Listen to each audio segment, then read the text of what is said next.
సంద్రములను దాటించిన ఆ యెహోవాను స్తుతించెదము. హల్లెలూయా. గట్టిగా ఇంకా గట్టిగా హల్లెలూయా. ఎల్లప్పుడూ కీర్తించెదము. ఆకాశము నుండి మన్నాను పంపిన దేవుని, ఆకాశము నుండి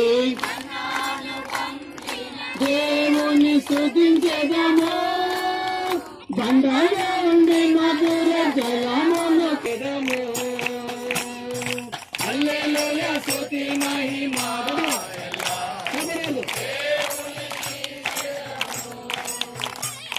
హల్లెలూయా. ఎల్లప్పుడు దేవునికి ఇచ్చెదము.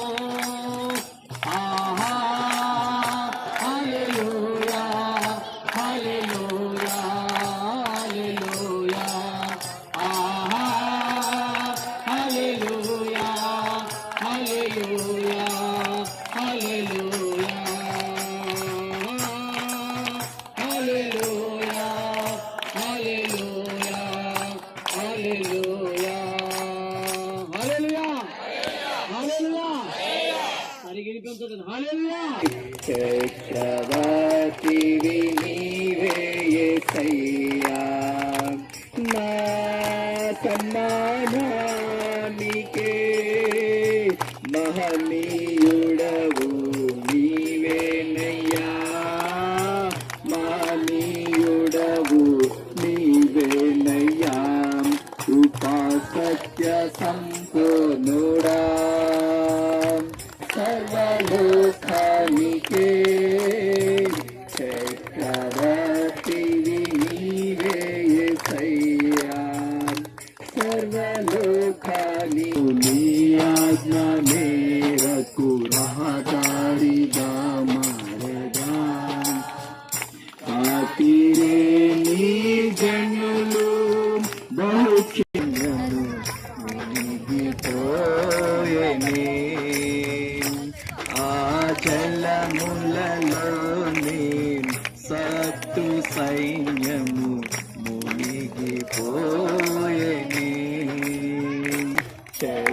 చక్రవర్తివి నీవే యేసయ్యా, నూతన క్రియలు చేయుచున్నానని నీవు సెలవీయగా, జములు దహన బలులు నీవు కోరవుగా. నా ప్రాణాత్మ శరీరము బలి అర్పణ కాగా, నైవేద్యాత్మ శరీరము బలి అర్పణ. హల్లెలూయా హల్లెలూయా. మరి శిక్ష అయితే ఇబ్బంది కదా. ఇప్పుడు చెప్పాడు, నమ్మకపోతే శిక్ష, నమ్మితే నిత్య రక్షణ. హల్లెలూయా. టేస్ట్ ఎలా ఉంది? మధురాతి మధురము. హల్లెలూయా. జుంట దేని దారుల కన్నా మధురమైనది యేసయ్యా మాట. హల్లెలూయా. ఆ మాటను బట్టి మనమందరము ప్రభు దగ్గరికి వచ్చాము. ప్రభుతో కలిసి ప్రభు నామములో కడ వరకు ఆయన కొరకు, అలాగే నిత్య రాజ్యానికి మనం వెళ్ళేంత వరకు కూడా ఆయనతో కలిసి సహవాసం చేయడానికి దేవుని కుమారుడైన ఇష్టపడి మరి ఆయనతో నడవడానికి మనం వెనక వాళ్ళు చెప్పుకోవాలి. సీనియర్స్ మీరు అందరూ ఎంతవరకు తోడు ఉంటాడు ఆయన?